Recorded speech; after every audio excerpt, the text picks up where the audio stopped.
नमस्कार, जय Hind. SRJ classes में आप सभी का बहुत बहुत स्वागत है। पिछली कक्षा तक हमने छत्तीसगढ़ संपूर्ण अध्ययन के अंतर्गत बस्तर संभाग, सरगुजा संभाग और बिलासपुर संभाग, ये 3 संभाग कंप्लीट कर चुके हैं। और सबसे पहले तो आप सभी को बहुत बहुत बधाइयाँ, क्योंकि हर साल की भांति इस साल भी 26 नवंबर को जो CGPSC है संविधान दिवस के दिन, उसका ऑफिशियल नोटिफिकेशन आ गया है, जिसकी तिथि रखी गई है परीक्षा की, प्रारंभिक परीक्षा की, वो है 13 फरवरी 2022। तो अब हमारे पास लगभग, अगर हम 1 दिसंबर से हिसाब करें तो लगभग 70 दिन का टाइम हमारे पास बचता है। तो इस वीडियो के लास्ट में मैं आपसे प्रॉपर स्ट्रेटजी भी थोड़ी सी शेयर करूंगा कि किस तरीके से इन 70 दिनों में हम हमारी जो तैयारी है उसको एक नए आयाम पर पहुंचा सकते हैं। ठीक है, तो आप वीडियो पर बने रहेंगे और हम बहुत अच्छे से, चूंकि हमारे पास अब 10 जिले बचे हैं, 2 संभाग बचे हुए हैं, तो मान के चलिए आने वाले 4 से 5 दिन में आपके सारे जो जिलेवार अध्ययन है छत्तीसगढ़ का वो कंप्लीट हो जाएगा। उसके बाद हम प्रॉपर फॉर्म में छत्तीसगढ़ को टॉपिक वाइज पढ़ना शुरू करेंगे। ठीक, और जैसा कि मैं बोर्ड पे आप लोगों को पढ़ाता हूँ, लेकिन बोर्ड पे कुछ दिक्कत आने के कारण, जहाँ मैं वीडियो बनाता हूँ वहाँ पे कुछ काम चल रहा है अभी, इस वजह से बोर्ड पे पढ़ाना पॉसिबल नहीं हो पाया। बट पढ़ाई तो रुकनी नहीं चाहिए, है ना। तो इसलिए हम क्या कर रहे हैं, एक नए तरीके से पढ़ने का प्रयास करते हैं। ठीक, आई होप ये तरीका भी आप लोगों को अच्छा लगेगा और आप लोगों के अध्ययन में आप लोगों को उतनी ही मदद करेगा। तो चलिए शुरू करते हैं। तो आज की जो कक्षा है उसमें हम पढ़ेंगे रायपुर संभाग के बारे में। क्या पढ़ेंगे?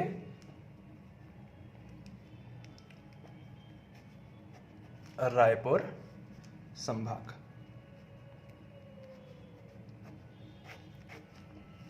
मतलब रायपुर डिवीजन। रायपुर डिवीजन। ठीक, रायपुर डिवीजन के बारे में हमको पढ़ना है। तो रायपुर संभाग को पढ़ने से पहले कुछ कालक्रम देखते हैं कि भैया किस तरीके से जो रायपुर है उसका गठन होता है ना। तो देखो, सबसे पहले 1861 1861 में रायपुर जिला बनता है। रायपुर जिला। ठीक, रायपुर जिला कब बनता है? 1861 में। और इस समय आप याद रखेंगे, जब रायपुर जिला है इस समय इसमें दुर्ग, जो हमारा वर्तमान जो दुर्ग संभाग है, उसके भी भाग जो है वो सम्मिलित हैं। ठीक, उसके बाद 1862 में संभाग का दर्जा दे दिया जाता है छत्तीसगढ़ को। किसका दर्जा दे दिया जाता है? संभाग का। 1861 में 3 जिले बनते हैं। बेसिकली हमने शुरुआत में चर्चा की थी है ना कि 3 जिले बनते हैं। कौन कौन से? रायपुर, बिलासपुर और संबलपुर, 3 जिले बनते हैं 1861 में। और 1862 में छत्तीसगढ़ को जो है नागपुर प्रेसिडेंसी के अंतर्गत एक संभाग का दर्जा दे दिया जाता है। अब यहां से देखो, अब यहां पर, अब ये जो संभाग की हम बात कर रहे हैं, तो यहां पर दुर्ग भी इंक्लूडेड है। ठीक है, दुर्ग भी इंक्लूडेड है। लेकिन 1906 में जो दुर्ग है वो सेपरेट हो जाता है। सेपरेट हो गया दुर्ग यहां से। ठीक, इसके बाद अब रायपुर डिवीजन हमारे पास बचता है, पूरा एक रायपुर डिवीजन बचा है। कुछ यहाँ पर, चलो मैं थोड़ा सा आप लोगों को बताते हुए चलूँ तो कुछ इस तरीके से ये रायपुर डिवीजन हमारा बचता है। अब ये रायपुर है, इसको 1998 में 2 भागों में फिर से बांट दिया जाता है। यहाँ से महासमुंद और यहाँ से धमतरी। तो रायपुर कुछ इस प्रकार से दिखता है अब हमको, रायपुर, महासमुंद, धमतरी। ये कब की बात है? 1998 में। फिर 2012 में 2 और जिलों का गठन किया जाता है। 2012 में 2 और जिलों का गठन किया जाता है। तो यहाँ से बच जाता है क्या हमारा? बलौदाबाजार। ठीक, और उसके बाद कुछ ऐसा अपन ले लें तो ये बन जाता है हमारा गरियाबंद। इस तरीके से ये दोनों 2012 और ये दोनों 1998। ठीक, क्लियर हो रही चीजें? तो इस तरीके से जो रायपुर संभाग है हमारा, वो 2012 के बाद से इसके अंतर्गत 5 जिले हैं हमारे पास। ठीक, इतनी स्टोरी क्लियर हुई। चलो, अब संभाग का मैप देखते हैं प्रॉपर फॉर्म में किस तरीके से हम बनाएंगे। तो देखो, रायपुर संभाग को कुछ इस तरीके से हम बना सकते हैं।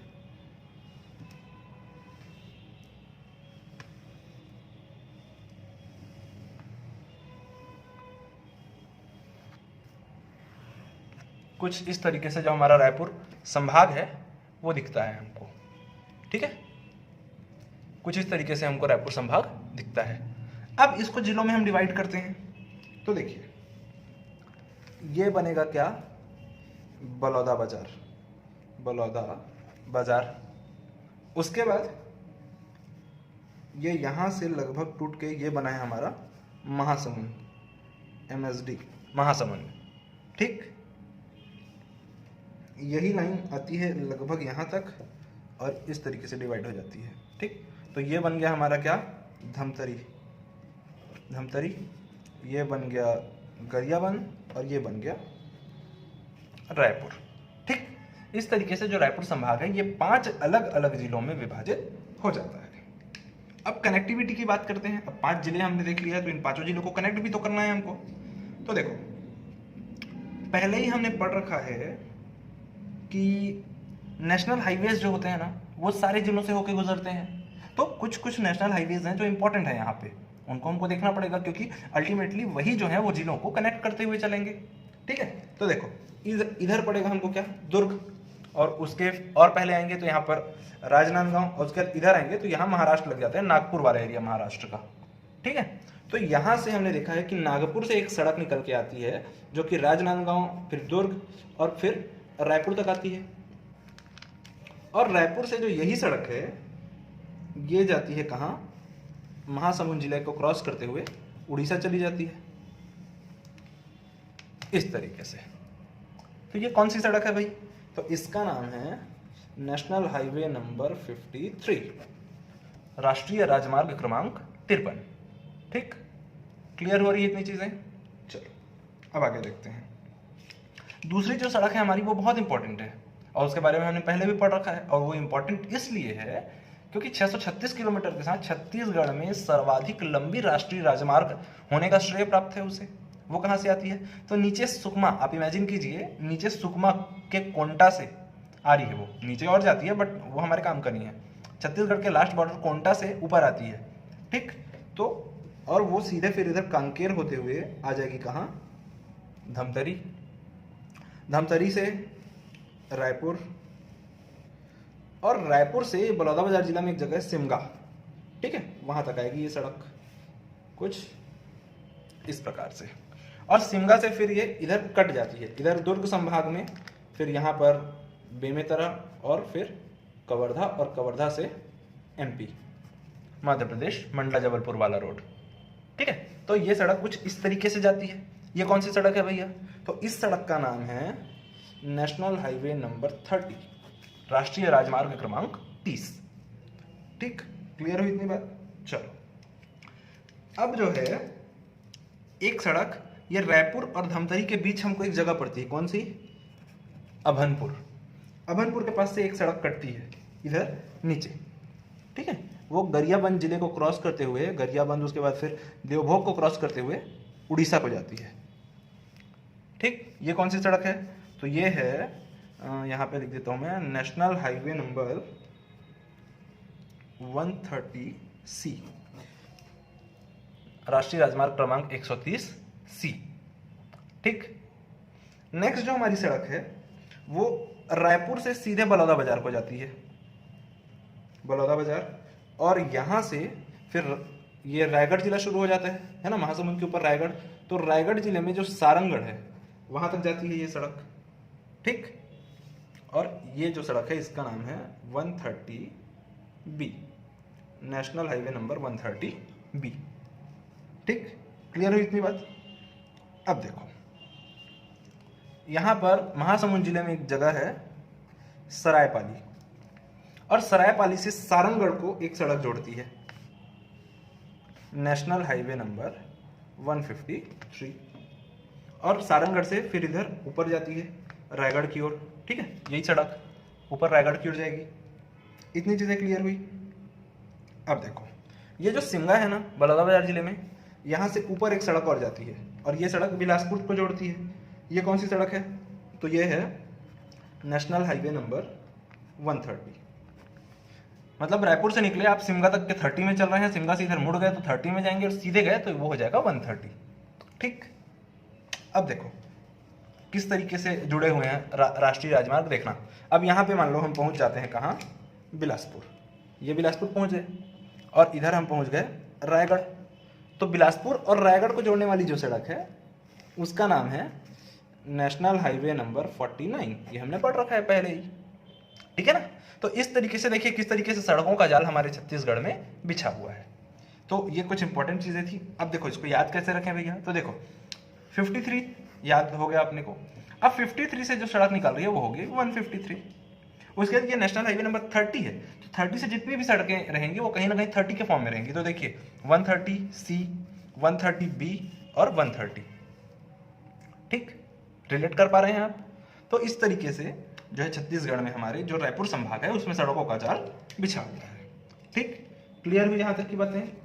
अब देखो इधर दुर्ग से, अब सड़क तो हो गया, अब नदियों की बात करते हैं। इधर दुर्ग से आगे राजनांदगांव जिले से एक नदी जो है वो प्रवेश करती है कुछ इस तरीके से, और ये इस तरीके से सीमा बनाती हुई आती है यहाँ तक। ये कौन सी नदी है, तो ये है हमारी शिवनाथ नदी, शिवनाथ नदी, ठीक।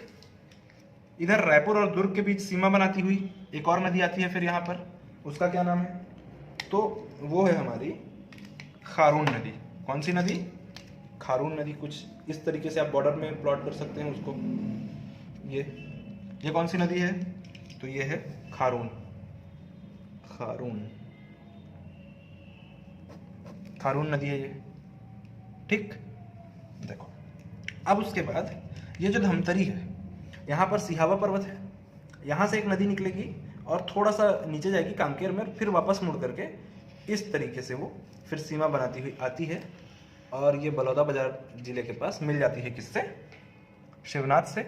और उसके बाद ये दोनों मिल के आगे बढ़ते हैं और रायगढ़ जिले को क्रॉस करते हुए उड़ीसा में जाते हैं, और उड़ीसा में कटक के पास ये इस पे हीराकुंड बांध बना हुआ है, और फिर आगे जाके बंगाल की खाड़ी में ये नदी विलीन हो जाती है, ठीक। ये कौन सी नदी है, आप सब जानते हैं इसका नाम, ये है हमारी महानदी, ठीक। कौन सी नदी है ये, महानदी। अब देखो इसके अलावा और भी बहुत सारी नदियां हैं हमको पढ़नी है, लेकिन अभी वो हमारे कोई काम की नहीं है। जैसे इधर से लात नदी जाके मिलेगी, इधर से आपका आ जाएगी सूखा नदी, ठीक, और यहाँ से सोंढूर नदी। इस तरीके से बहुत सारी नदियाँ इसमें मिलेंगी। अभी नीचे से इधर दूध नदी आ जाएगी, लेकिन ये सब अभी हमको नहीं पढ़ना है। जब हम नदी अपवाह तंत्र पढ़ेंगे उस समय ये सारी चीज़ें हमको काम में आएंगी। तो इस क्लास में आपको ये सब बताने का एक ही अर्थ था कि किस तरीके से रायपुर जो संभाग है उसको हमको पढ़ना है। ये एक ओवरव्यू था सीधे सीधे रायपुर संभाग का। जैसे एक और सड़क है यहाँ से जाती है, ये हमने मिस कर दिया था, धमतरी से इधर एक और सड़क जाती है, ये है 930 नेशनल हाईवे नंबर 930, ठीक है ना। तो इतनी चीज़ों को आप याद रखेंगे। धमतरी से इधर भानु प्रतापपुर साइड जाती है, ठीक है। तो ये हो गया हमारा रायपुर संभाग का ओवरव्यू। अब इसमें हम जैसे हम पढ़ते हैं हमेशा जिलेवार, तो एक एक जिलों को लेकर चलेंगे। अगर बड़े जिले हैं तो एक ही क्लास में लेंगे, और अगर जिला छोटा है तो कोशिश करेंगे कि 2 जिलों को एक क्लास में अपन निपटा दें, क्योंकि समय भी अब हमारे पास लिमिटेड बचा हुआ है, ठीक है। तो चलिए अब आगे एक जिलेवार पढ़ते हैं, ठीक। तो सबसे पहले हम कौन सा जिला पढ़ेंगे, रायपुर, ठीक है। चलिए तो अब शुरू करते हैं रायपुर जिला, ठीक है। रायपुर जिला, ठीक। तो चलिए अगेन एक ओवरव्यू बनाना है हमको।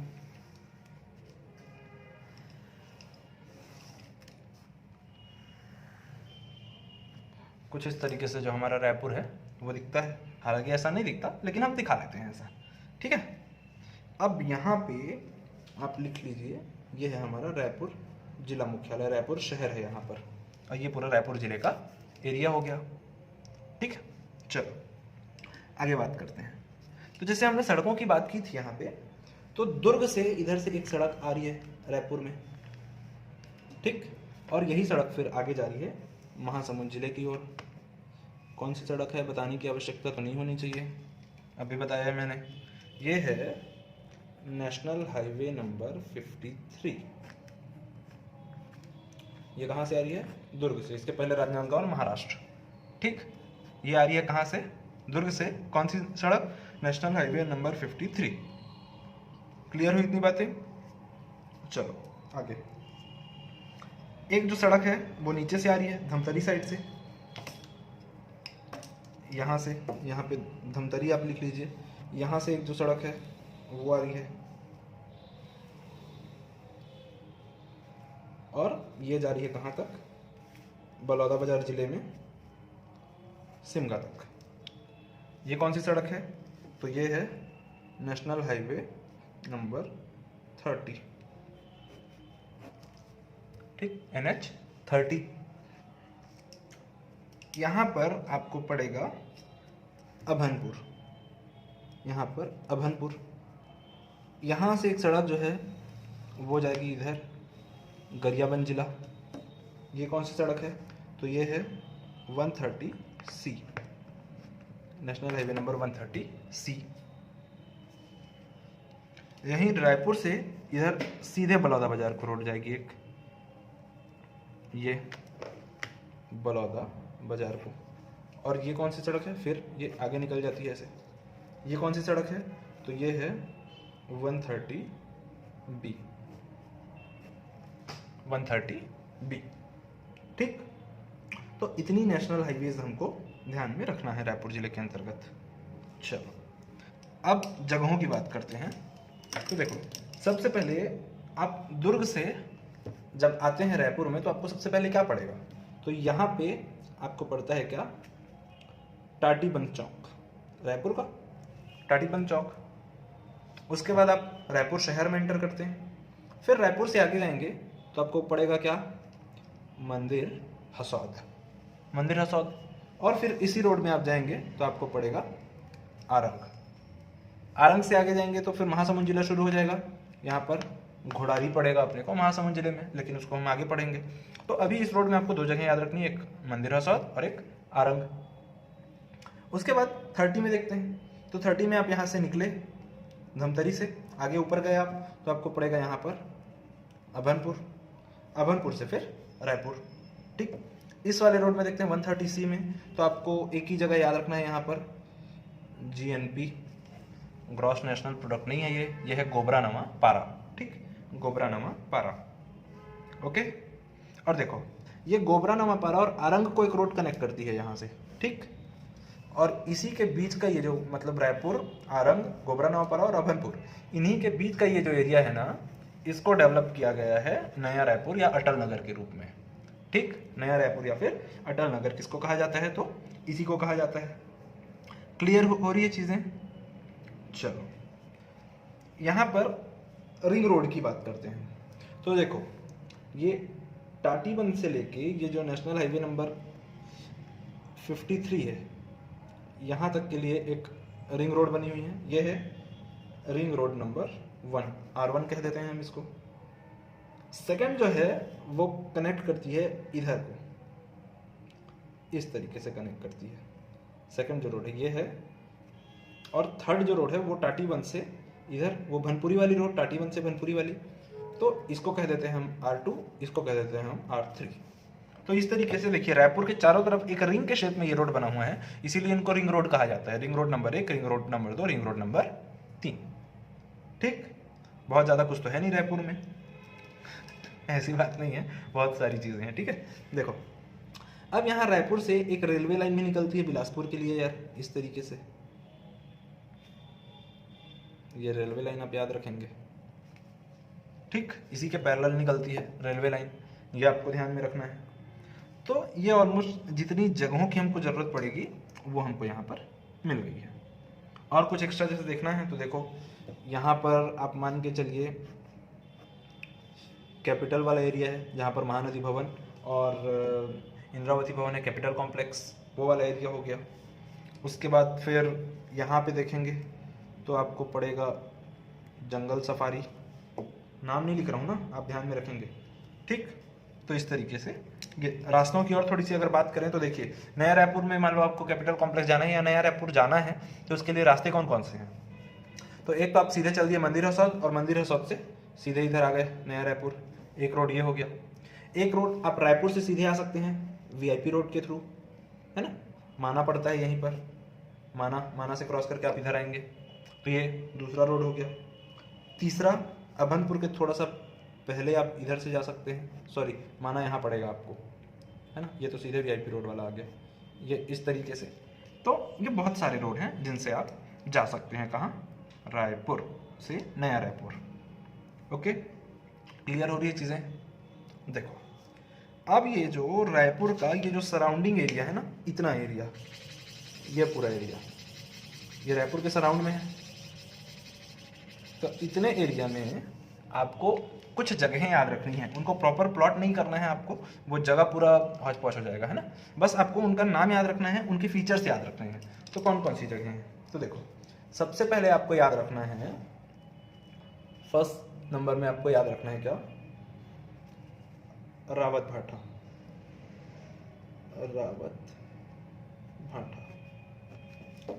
यहाँ पर क्या है रावत भाटा में, तो यहाँ पर आपको मिलेगा मेटल पार्क। इसके बाद आप याद रखेंगे सेकंड नंबर में बिरगांव। तो रायपुर जिले में रायपुर के अलावा और छत्तीसगढ़ के 14 म्यूनिसिपल कॉरपोरेशंस यानी कि नगर निगम में से एक है बिरगांव, तो ये क्या है, म्यूनिसिपल कॉरपोरेशन है एक। तीसरे नंबर पे आप याद रखेंगे भनपुरी।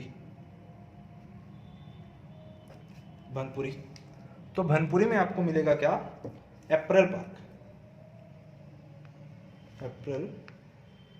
पार्क अर्थात वस्त्र उद्योग से संबंधित है ये, और प्लास्टिक पार्क कहने का मतलब घूमने फिरने वाला पार्क नहीं है ना, इससे संबंधित जो उद्योग हैं वो इस पर्टिकुलर क्षेत्र में, पर्टिकुलर एरिया में लगाए गए हैं, ठीक है, इसलिए इसको पार्क की श्रेणी में लिया जाता है। चौथा, उरला याद रखेंगे छत्तीसगढ़ का फर्स्ट इंडस्ट्रियल एरिया है, छत्तीसगढ़ का पहला इंडस्ट्रियल एरिया कौन सा है, तो वो है उरला। पांचवा, सिलतरा। तो सिलतरा जो है याद रखेंगे largest industrial area of Chhattisgarh का सबसे बड़ा इंडस्ट्रियल एरिया या औद्योगिक प्रक्षेत्र कौन सा है, तो वो है सिलतरा। इसके अलावा एक नया इंडस्ट्रियल एरिया भी है यहाँ पर, जो कुछ समय पहले ही बना है अभी, तेंदुआ, ये आप याद रख सकते हैं।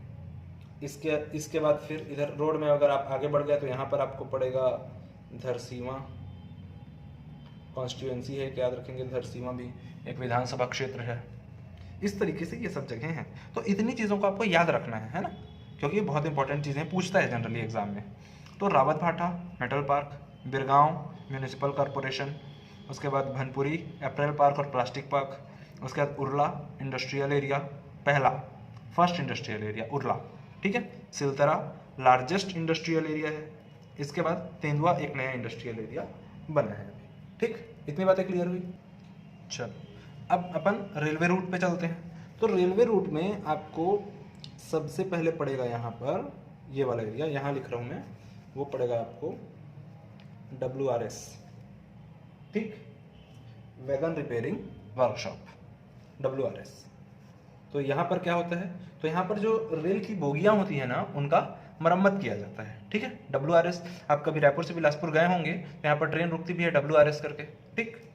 WRS के बाद आपको पड़ेगा मांडर में है CCI, cement corporation of India, CCI, ठीक, कहाँ है, मांडर में। इसके बाद आगे जाएंगे तो आपको पड़ेगा, ये मांडर हो गया, इसके बाद यहाँ पड़ेगा आपको बैकुंठ में क्या है, तो बैकुंठ में सेंचुरी सीमेंट कहाँ है, तो बैकुंठ में है। इसके बाद यहाँ पर पड़ेगा आपको तिल्दा। तो ये तिल्दा और भाटापारा वाला जो एरिया है ना, इसको छत्तीसगढ़ का राइस जोन कहते हैं, ठीक है। तिल्दा भाटापारा वाला जो एरिया है उसको राइस जोन कहा जाता है छत्तीसगढ़ का, ठीक है। बहुत सारे आपको राइस मिल देखने को मिलेंगे इस एरिया में, ओके। तो तो ये कुछ बेसिक जगहें हैं जो आपको याद रखनी है। ठीक, इसके बाद अब हम नया रायपुर के टूर पे थोड़ा सा निकलते हैं। नया रायपुर में क्या क्या चीज़ें हैं हमारे काम की, उस पर थोड़ा सा बात करते हैं। ठीक, तो देखो सबसे पहले ये 3 रास्ते हैं रायपुर से नया रायपुर पहुंचने के लिए। एक मंदिर हसौद से डायरेक्ट रायपुर से, और एक इधर धमतरी रोड से अभनपुर को क्रॉस करते हुए। ओके, देखो इसको हम कह देते हैं ए, इसको कह देते हैं बी, इसको कह देते हैं सी। ठीक, देखो तो ये जो कैपिटल कॉम्प्लेक्स है ना हमारा, क्या है, कैपिटल कॉम्प्लेक्स, ये जो है ये कौन से गांव में बसा हुआ है? सबसे पहला प्रश्न तो यही करेगा आपसे, कौन से गांव में?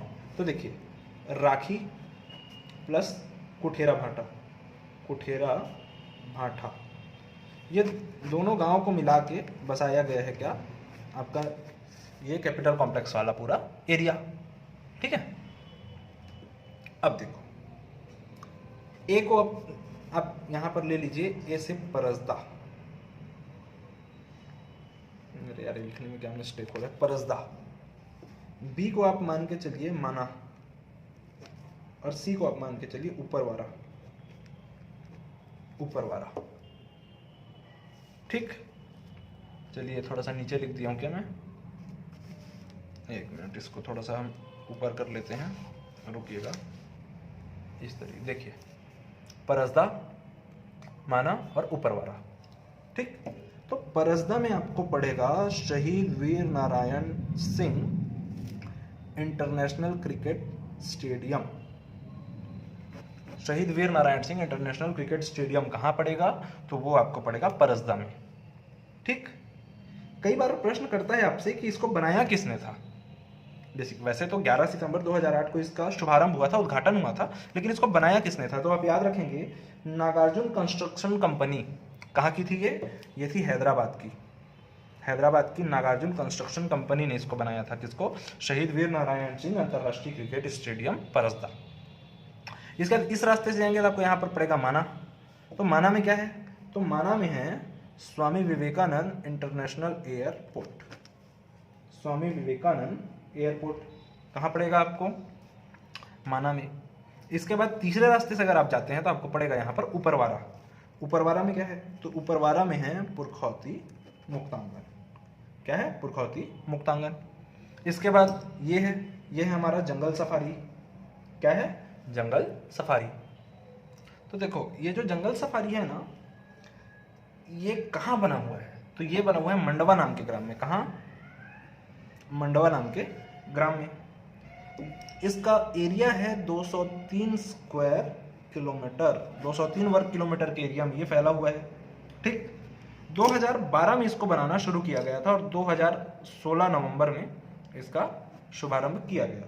ठीक, किसने इसका उद्घाटन किया था? तो वर्तमान प्रधानमंत्री श्री नरेंद्र मोदी जी के द्वारा इसका उद्घाटन किया गया था।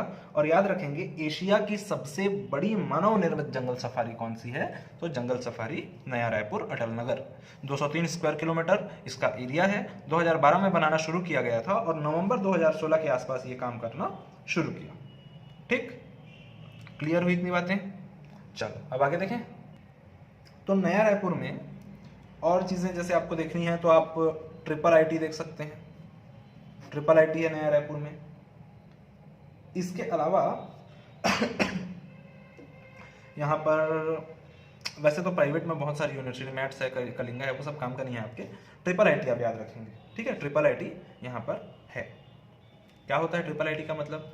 Indian international institute of information technology. ये कहाँ पर है? नया रायपुर में। ठीक है, सेक्टर 29 के पास आप जाएंगे ना तो मोड़ में लेफ्ट साइड पे आपको पड़ेगा। इधर से अगर आप जाते हैं, इधर से माना साइड से, तो आपको लेफ्ट में पड़ेगा ये सेक्टर 29 के जस्ट पहले ट्रिपल आईटी। ठीक है, चलो अब आगे देखते हैं। तो यहाँ पर आपको पड़ेगा James and jewellery park. James and jewellery park नया रायपुर में पड़ेगा। इसके अलावा आपको पड़ेगा electronic manufacturing park, logistic park. ये प्रश्न करता है ना, तो इलेक्ट्रॉनिक मैन्युफैक्चरिंग पार्क और लॉजिस्टिक पार्क, इसके साथ साथ जेम्स एंड ज्वेलरी पार्क। कहाँ स्थित है? तो नया रायपुर में स्थित है, याद रखेंगे आप। कहाँ स्थित है? नया रायपुर में स्थित है। ठीक।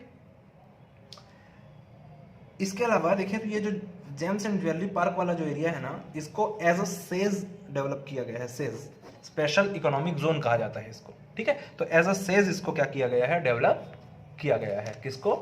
आपके जेम्स एंड ज्वेलरी पार्क को। ठीक है, तो इतना आप याद रखेंगे किसके बारे में? नया रायपुर के बारे में। ठीक। कभी कभी इसका एरिया पूछता है नया रायपुर का, वैसे तो उतना इंपॉर्टेंट नहीं है, लेकिन याद रखेंगे 8013 हेक्टेयर में पूरा फैला हुआ है हमारा जो, ये पूरा 8013 हेक्टेयर में ये जो नया रायपुर है ये फैला हुआ है। ठीक है, क्लियर हुई इतनी बातें? देखो अब कुछ इंपॉर्टेंट चीज़ों की और बात कर लेते हैं। तो जब आप इधर मंदिर हसौद से आगे जाओगे तो यहाँ पर आपको पड़ेगा चंदखुरी। चंदखुरी, चंदखुरी जो है ये दो बातों के लिए फेमस है। पहला, अभी रिसेंटली यहाँ पर कौशल्या माता का मंदिर बना है, अर्थात राम वन गमन पथ का एक स्थल ये भी है चंदखुरी रायपुर, माता कौशल्या की जन्म स्थली थी ये।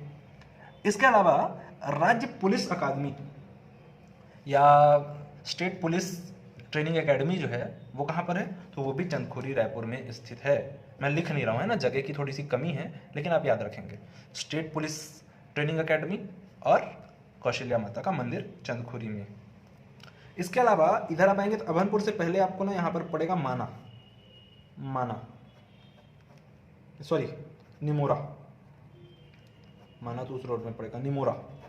निमोरा में आप दो चीजें याद रखेंगे। पहला, यहां पर आपको पड़ेगा राज्य प्रशासनिक सेवा संस्थान। राज्य प्रशासनिक सेवा प्रशिक्षण संस्थान कह सकते हैं, या प्रशासन अकादमी कहते हैं इसे शॉर्ट में, प्रशासन अकादमी। ये कहाँ है? ये निमोरा में पड़ेगा।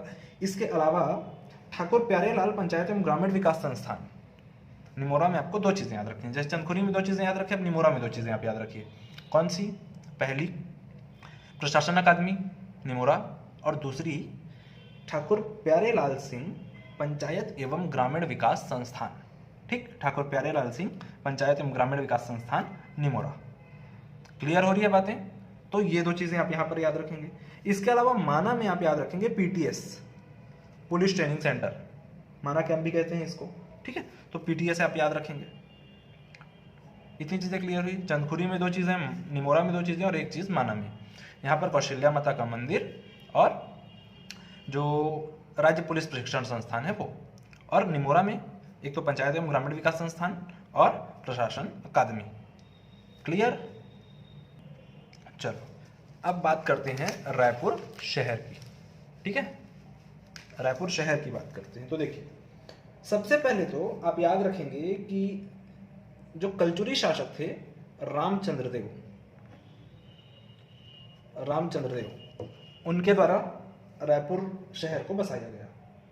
इसका नाम किनके नाम पर रायपुर का नाम रायपुर रखा गया? तो याद रखेंगे ब्रह्मदेव राय के नाम पर रायपुर का नाम रायपुर रखा गया। यही राय को उठाए, इसमें पुर डाले और बन गया रायपुर। ठीक है, देखो अब सबसे पहले रायपुर को राजधानी किसने बनाया? ऑफिशियल राजधानी तो 1818 में कैप्टन एगेन्यू के द्वारा रायपुर को क्या बनाई गई? राजधानी बनाई गई। अंग्रेजों का शासन चल रहा था उस समय, है ना, तो उस समय इसको हम छत्तीसगढ़ के इतिहास में और डिटेल से पढ़ेंगे। अभी आप इतना जानिए कि 1818 में कैप्टन एगेन्यू के द्वारा छत्तीसगढ़ की राजधानी पहले जो रतनपुर थी उसको ट्रांसफर किया गया रायपुर 1818 में। ठीक, इसके अलावा आप याद रख सकते हैं कि 1967 में छत्तीसगढ़ का पहला म्यूनिसिपल कॉरपोरेशन या पहला नगर निगम कौन बना? तो वो भी बना था हमारा रायपुर। ठीक, शिक्षा की थोड़ी सी बात करें तो याद रखेंगे रायपुर में स्थित है IIM, NIT और एम्स। ये बहुत कॉमन सी जानकारी, सबको जानते होंगे। IIT, IIM और एम्स रायपुर में है। ठीक है, ये तीनों राष्ट्रीय स्तर के संस्थान हैं, इसलिए हमको जानना आवश्यक है। इसके अलावा अगर हम यहाँ पर चंपारण की बात करें, चंपारण, तो चंपारण महाप्रभु वल्लभाचार्य की जन्म स्थली मानी जाती है। ठीक, महाप्रभु वल्लभाचार्य की जन्मस्थली कौन सी मानी जाती है? तो चंपारण। आप सब गए भी होंगे घूमने फिरने यार। आरंग जो है ये, इसको मंदिरों की नगरी कहा जाता है। क्या कहा जाता है? मंदिरों की नगरी। इसके अलावा अगर यहाँ पर अब मंदिरों की बात आई है तो रायपुर में जो महादेव घाट है, महादेव घाट, वहाँ पर शंकर भगवान के कौन से रूप विद्यमान हैं? तो याद रखेंगे हटकेश्वर महादेव। हटकेश्वर महादेव जो है वो विद्यमान है। और रायपुर कौन सी नदी के तट पर बसा है? ये अगर आपसे प्रश्न करता है तो आप लिख के आएंगे खारून नदी। ठीक, यही खारून नदी के तट पर महादेव घाट है और उसी में जो शंकर भगवान की मूर्ति है उसका नाम है हटकेश्वर महादेव। ठीक, इतनी बातें क्लियर हो गई हैं। चलो, ये तो कुछ बेसिक फीचर्स हो गए रायपुर के, है ना। चलो, तो अब ना थोड़ा सा हम बात करेंगे इतिहास के बारे में, हिस्ट्री के बारे में। ठीक है, रायपुर का इतिहास क्या कहता है भाई, चलो देखते हैं। तो सबसे पहले कुछ ईयर्स मैं बता रहा हूँ आपको, आप याद रखेंगे। पहला आप याद रखेंगे 1906, फिर 1921, फिर आप याद रखेंगे 1932, फिर आप याद रखेंगे 1940 और फिर आप याद रखेंगे 1942। ये 5 साल आपको याद रखने हैं। 6, 21, 32, 40, 42। 6, 21, 32, 40 और 42। ठीक, याद रखेंगे 1906 में समित्र मंडल का गठन किया गया था रायपुर में। समित्र मंडल किसके द्वारा? पंडित सुंदरलाल शर्मा के द्वारा समित्र मंडल का गठन किया गया था। कहाँ? रायपुर में पंडित सुंदरलाल शर्मा के द्वारा 1906 में। ठीक, 1921 में 2 चीजें आपको याद रखनी है। 1921 में 2 चीजें, एक राष्ट्रीय पंचायत और दूसरा राष्ट्रीय विद्यालय। ये दोनों का गठन किया गया था रायपुर में। तो राष्ट्रीय पंचायत की स्थापना की थी जसकरण डागा ने, जसकरण डागा। और राष्ट्रीय विद्यालय जो था वो बनाया था माधवराव सप्रे ने। याद कीजिए, 1906 समित्र मंडल पंडित सुंदरलाल शर्मा। उसके बाद 1921 2 चीजें, राष्ट्रीय पंचायत और राष्ट्रीय विद्यालय। राष्ट्रीय पंचायत की स्थापना की थी, राष्ट्रीय पंचायत बनाया था जसकरण डागा ने और माधवराव सप्रे ने बनाया था राष्ट्रीय विद्यालय। ठीक, फिर 1932 में वानर सेना का गठन किया गया। वानर सेना, तो वानर सेना का गठन किसके द्वारा किया गया? तो बलीराम आजाद, बलीराम आजाद के द्वारा वानर सेना का गठन किया गया रायपुर में 1932 में। फिर 1940 की बात करते हैं।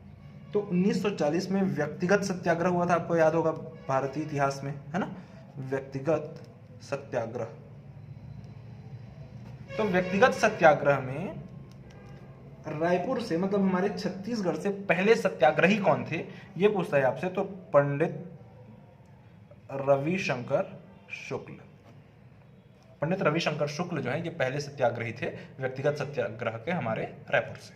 ठीक, 1942 में फिर से 2 चीजें आप याद रखेंगे। पहला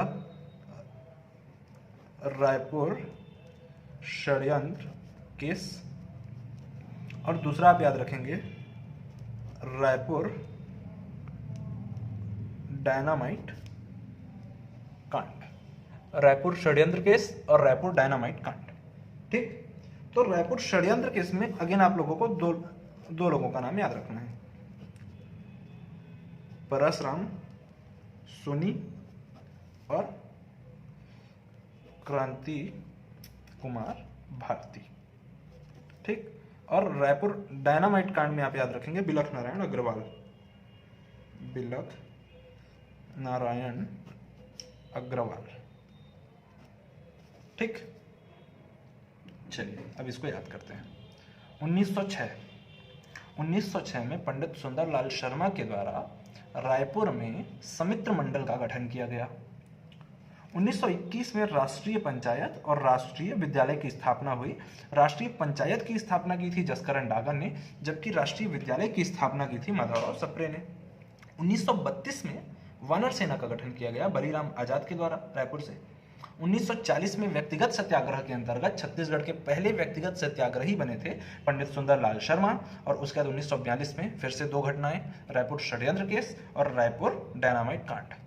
रायपुर षड्यंत्र केस परशुराम सोनी और क्रांति कुमार भारती, जबकि रायपुर डायनामाइट कांड बिलख नारायण अग्रवाल। इन सारी चीज़ों को हम डिटेल में पढ़ेंगे कि भैया ये एग्जैक्टली थी क्या, लेकिन अभी नहीं पढ़ेंगे। जब हम छत्तीसगढ़ का इतिहास जब शुरू करेंगे वहाँ पर इन चीज़ों को बहुत डिटेल में और बहुत अच्छे से देखेंगे, ठीक है। तो आई होप ये वीडियो काफ़ी लंबी हो गई है, तो बस यहीं पे स्टॉप करते हैं। और भी चीज़ें हैं रायपुर जिला के बारे में जानने के लिए, बट जैसे हमने IIT, NIT, IIM और एम्स पढ़ा, तो यहाँ पर HNLU को भी आप ऐड कर लीजिए, वो भी नेशनल लेवल का है। हिदायतुल्लाह नेशनल लॉ यूनिवर्सिटी, ये भी रायपुर में है ना। तो इस तरीके से और भी बहुत सारी चीज़ें हैं, लेकिन अभी बहुत ज़्यादा एक साथ पढ़ लेने का कोई मतलब नहीं है। जो चीज़ें छुटी हुई हैं वो जब हम टॉपिक वाइज पढ़ेंगे तो कवर कर लेंगे, ठीक है। तो इस क्लास में बस इतना ही। आई होप ये नए तरीके से पढ़ाना आप लोगों को अच्छा लगा होगा, और जैसा भी आपका फीडबैक होता है आप कमेंट में बताइएगा। तो इस क्लास में